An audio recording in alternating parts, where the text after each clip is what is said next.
Hello, good morning to you from the city of Lancaster. Welcome to another episode of the show. Someone talked to me about calling it a show. Anyways, welcome to another episode of the program Let's Talk Missions. My name is Mwat Asedeh and I'm going to be your host for today. Without much wasting of your time, I want to appreciate people who have taken the time to make comments, to make contributions towards in relation to our last episode. Thank you very much for your invaluable contributions. They are really cherished and they have to a large extent formed what we're going to be talking about today or informed what we're going to talk about today. So you are encouraged to continue to leave your comments, like, share, and talk to others about this episode and make your interest known. Um, Before I continue, also, I will like to kind of shed some lights on some issues that have been privately reached out to me. There are a lot of problems I have understood that can be addressed in our churches, in our families, even in the society, just by listening and when it is necessary, speak or address them. So I've been approached about the issue of languages, or if it's possible to use a different language or to use more than one language in addressing these issues. But to those who have, to you who have requested that, na so in ce, marmari na ne in ga cewa na yi wannan broadcasting, ne broadcast da Hausa ko? Ina so in ga na yi wannan broadcast din da Hausa, amma lokacin da zai ɗauka a yi shi da Turanci sannan a yi shi da Hausa yana da yawa. Kuma marmari na ne shine in ga cewa mun kai bisharar nan zuwa ga kowa da kowa wanda ya kamata ya san abin da ya kamata ya yi. Amma saboda lokaci da kuma yanayi gaskiya zai mani wahala in ga ya zama wai na iya yin shi da Hausa da kuma da Turanci a lokaci ɗaya. So zan ƙara roƙo ku yi haƙuri. Mai yiwuwa nan gaba idan Allah ya yarda ya ba mu zarafi, ya ba mu lokaci da za mu iya yi, za mu yi shi da Hausa, mu yi shi da Turanci. So a ci gaba da mana addu'a kuma ci gaba da yin haƙuri. Na gode. So for my English viewers, if you have the gift of interpretation, that it goes for you. But if you don't, pray for the gift of interpretation and you will be able to know what I've just said. So that being said, the second thing I want to, I've been asked about is the length of the program. There is no limit. There is no, well, I can be here for at least 30 minutes to be able to do what I'm supposed to do and engage your discussion. That is a limited time to be able to do a lot of things. But within the time that we have, my desire is to be able to just steer your conversation. That is why your comments are very important. That is why your contributions are very valuable to this show. I mentioned the show again, but you have to take it as it is. So your comments are very important in this program. And I want to share a brief experience that has made me understand some of these things. I have served as a missionary in Mangoro community, village bordering Niger State and Kaduna State in Munya local government of Niger State. And while I was serving there, I was able to put together a crew, or I was able to start a school there in that local community. And while I was doing that, I have been able to continue to give reports. I've been able to talk to people. I've been able to make some posts about it. I did not know that people were paying attention to what I was doing. It was after I came out of there that people would say, I was following you, but they would not necessarily comment. I was following what you were doing, but they would not necessarily like what I was doing at that time. And some people who actually made donations to what I was doing at that time were not people that were known online. So my experiences there has taught me to continue the good work you have been doing, even when no one seemed to be paying attention, and then be accountable and transparent and actually continue to just stay faithful in your work. So I take the time to mention this because your contribution or comment or question or confusion or prayer concern or whatever you express on this show can be actually speaking for somebody who is not able to have that voice to do so. You might be asking the question somebody is itching to, or you might be actually addressing something that somebody wants to hear at that time. It may speak positively also for you where you never expected it to do so. You just thought, you just asked a question on a program, but then somebody is paying attention. And it may be that as it is, or it may be a part of a building block that we bring about a better mission practice in some small part of the world. Just your contribution. So please be encouraged to make comments, to ask questions, to submit concerns, just openly, or like some of you have taken the time to do in private. I will appreciate it more in open if you are able to do so. But hey, however you're able to make contribution and be a part of this, go ahead. That is what we are after, that people are a part of what we are doing. Lastly, I'm not sure I will continue to do this, but I would love to dedicate today's show to this. There we go, show again. Today's program to my late brother and friend, Leviticus Makba, a missionary who was killed along with his 2-year-old son in his mission station in Niger State, where he was serving as a missionary. Last week, the 18th, was his birthday. He's survived by his wife and few months old daughter. So I would please encourage us to continue to pray for missionaries, especially this family, that God will continue to comfort her. Reach out to them. I'm sure his Facebook page is still live, is still active. She still makes posts through it. So you can reach out to her and just pray with her, encourage her, do whatever God has laid in your heart to do to help her in this time that she's in. Let's continue to pray for the work of missions, especially in Nigeria and all over the world where things are hostile, that God is going to continue to sustain these people, continue to sustain the people he has called to work in his vineyard. So, even even if this is all I'm able to do, I feel somehow glad that I have been able to say this issue, for the fact that we have listened and I've spoken to some of these things. I think it's actually good.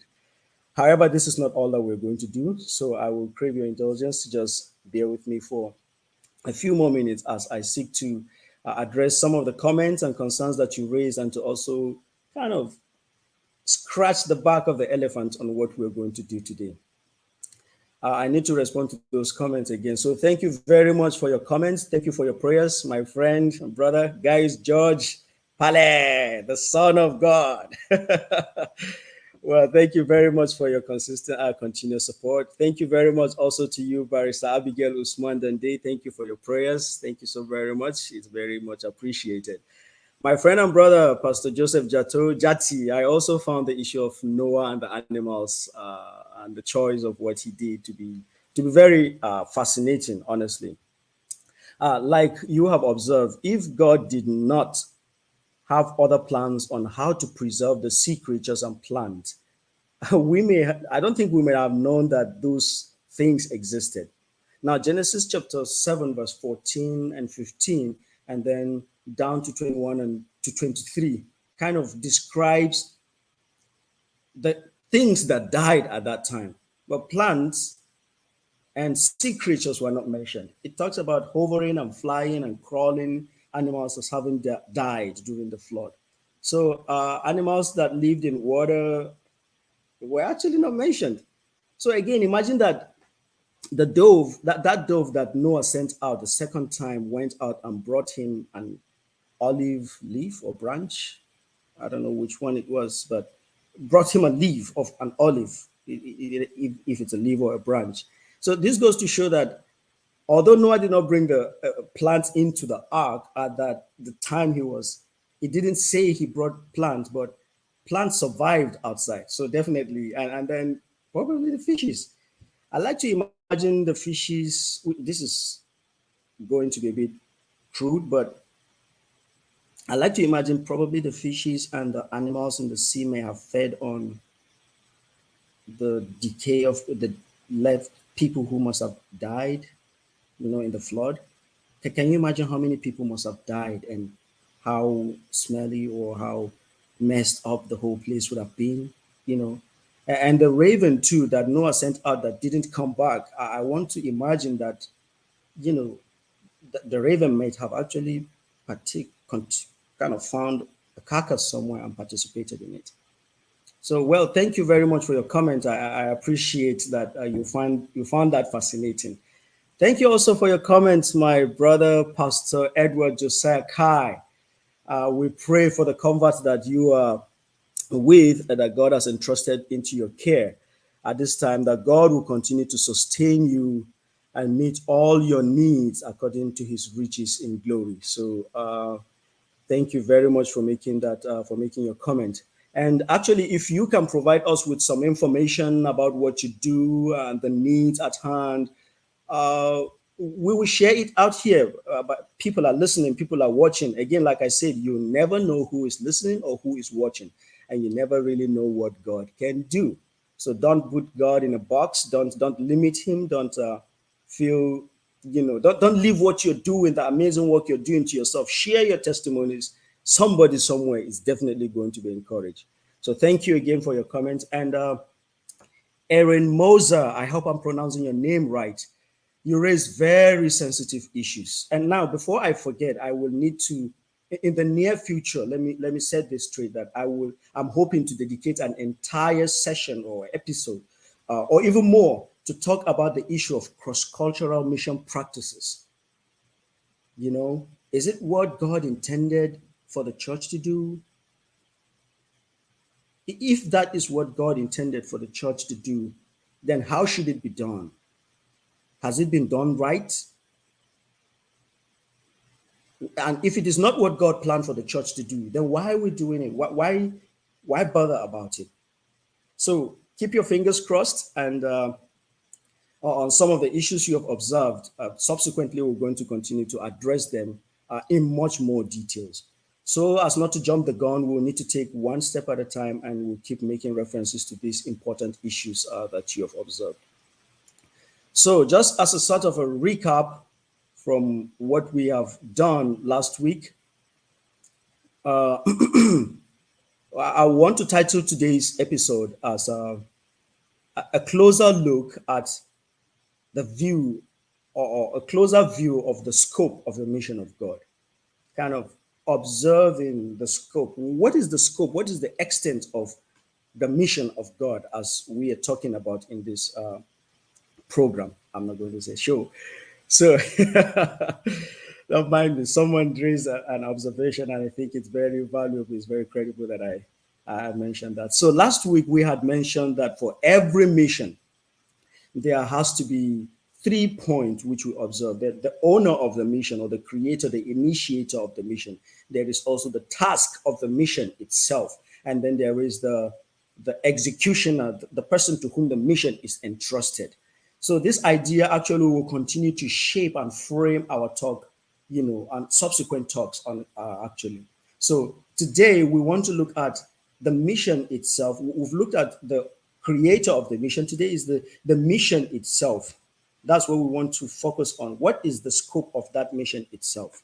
So one question out of the very many we had accumulated, or out of the very many confusions, so compounded issues we had raised in last episode, is the issue of humanitarian efforts and philanthropy, and then the issue of church planting. Are these part of God's missions?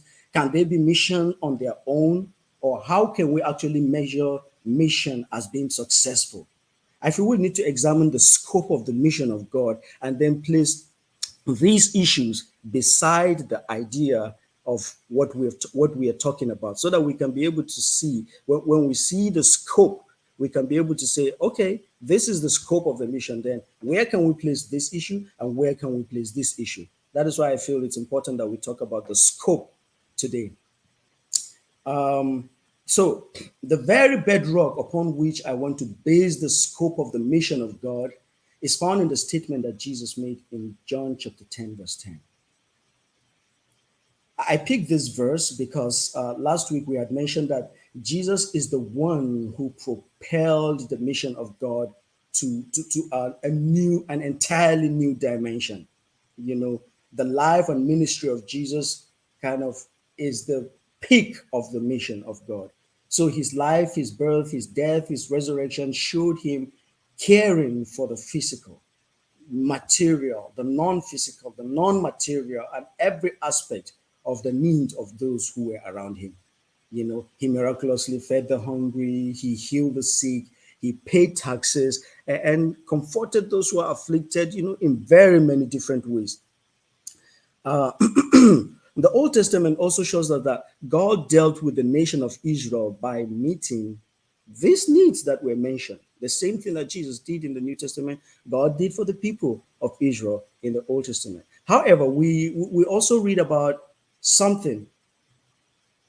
God, in many instances, punished the children of Israel when they were in the wilderness, even when they settled in their land. You wonder why?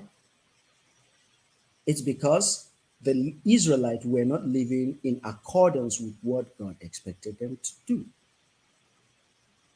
God always punishes them when there is an issue with the relationship that they have. God's emphasis, as much as it was to give them a hope and an expected future, like he had said in Jeremiah chapter 29, when you start reading from 10 to 11, he says, I know the plans I have for you. God's emphasis is as to give them that hope and that future, that good life that they desire. By providing manna for them, he demonstrated that. By providing quails and water for their well-being. When they turn their back on him, God makes sure that they are corrected. He does so by raising prophets, by priests. In fact, sometimes he uses even animals, in the case of Balak, to provoke them, to make them, to get their attention back to what is central to him, which is the relationship that is with him. So, in keeping with the words of my teacher, my mentor, the chief genius himself, so let's go to the roots of the matter. So I want us to consider the Genesis account in this issue. You see, before God made man, he ensured that all that man needed was available.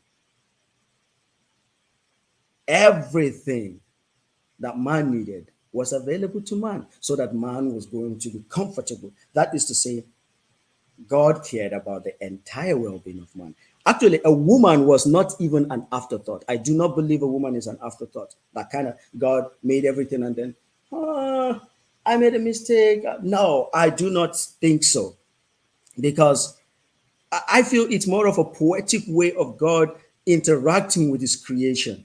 He created the man and, okay, let me see how this man takes this. Let me see how this new creation that I have made, let me see how he responds to this thing that is there.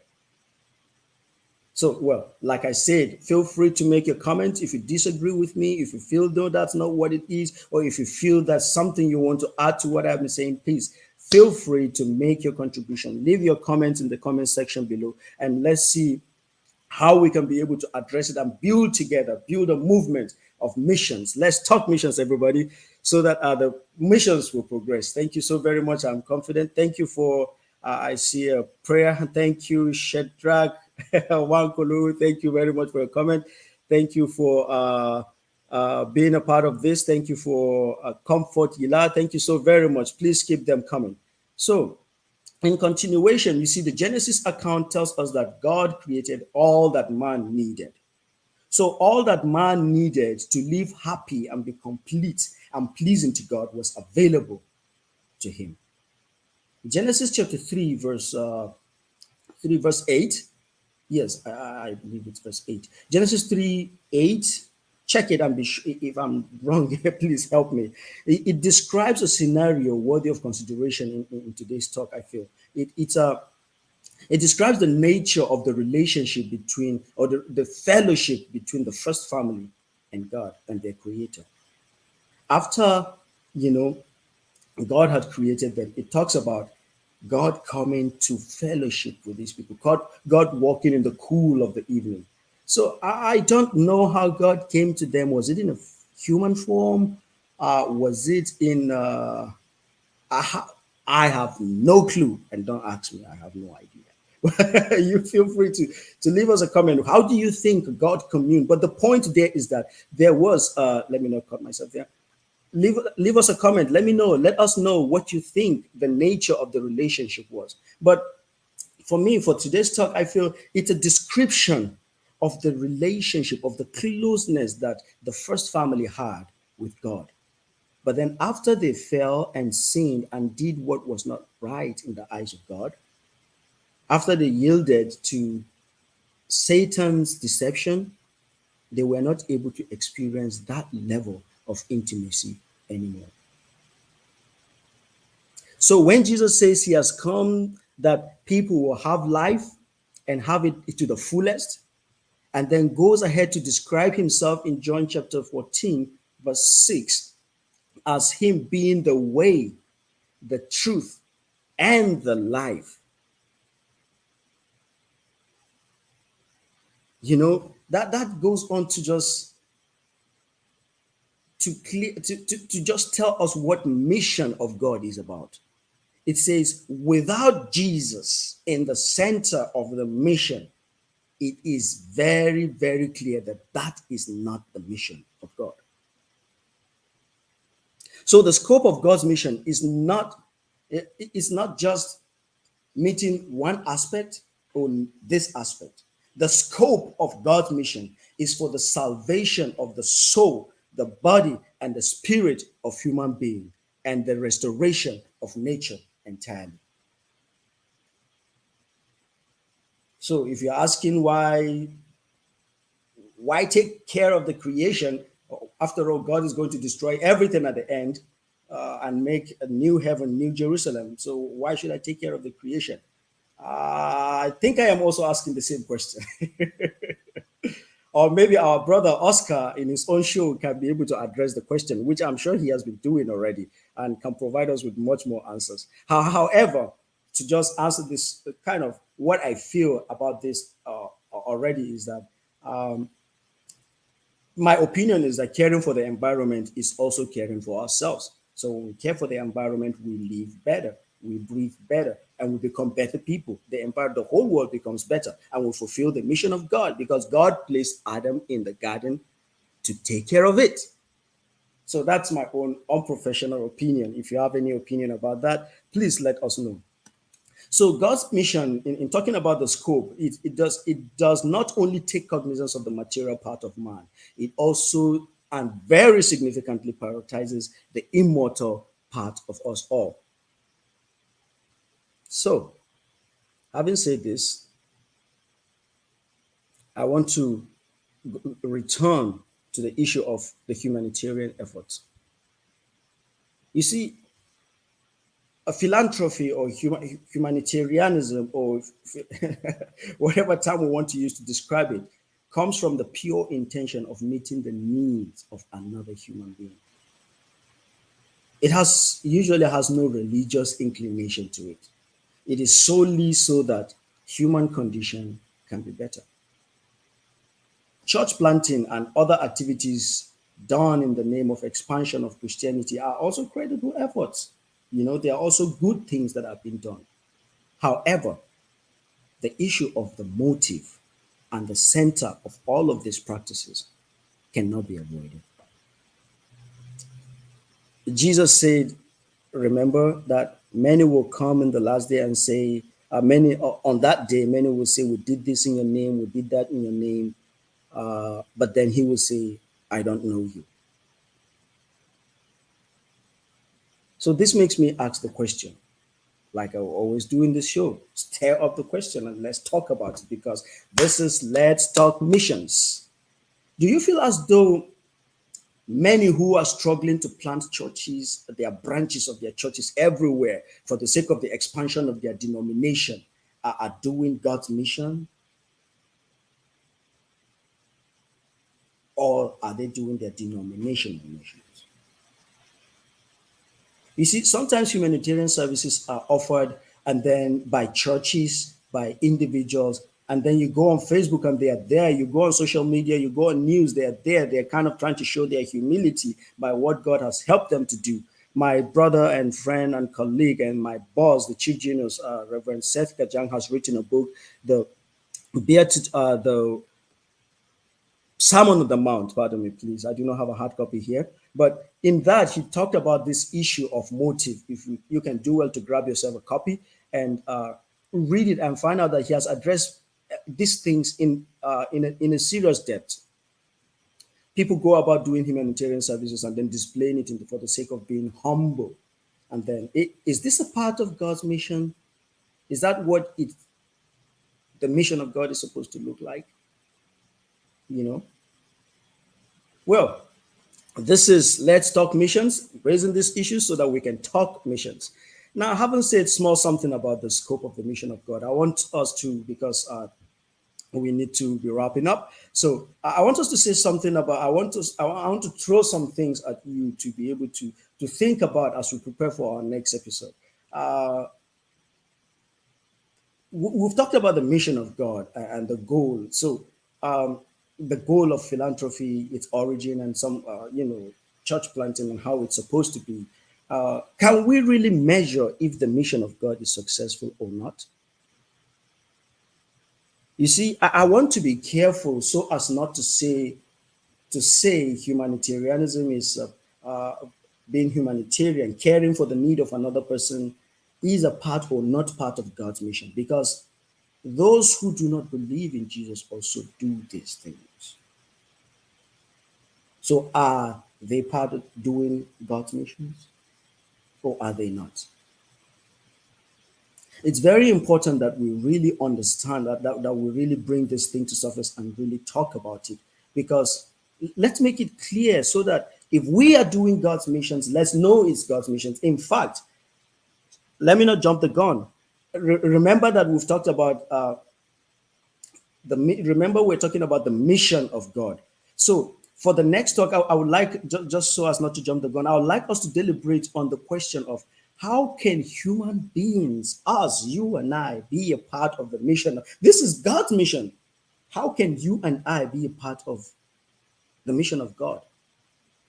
Isn't human and nature the sole beneficiary of the mission of God? Then how is it then another human being dares to say he or she or they are participating in the mission of God? Is there a place for us? If there is, on what grounds, on what basis can we be a part of that mission?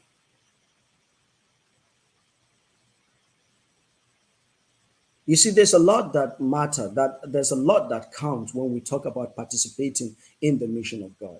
The perspective that we offer, the perspective that we see determines to a huge extent what the mission of God is. Are we participating right?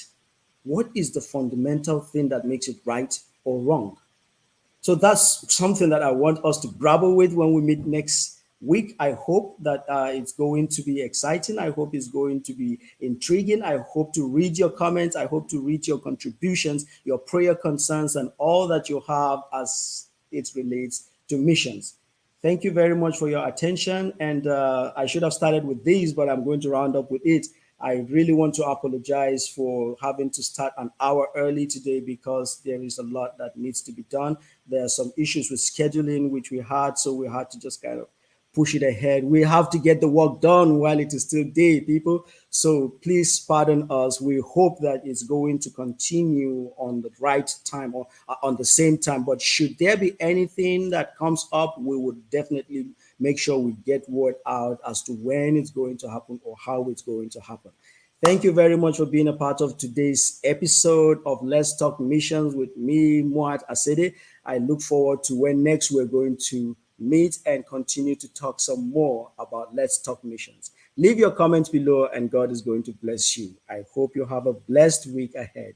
Thank you very much. Bye-bye.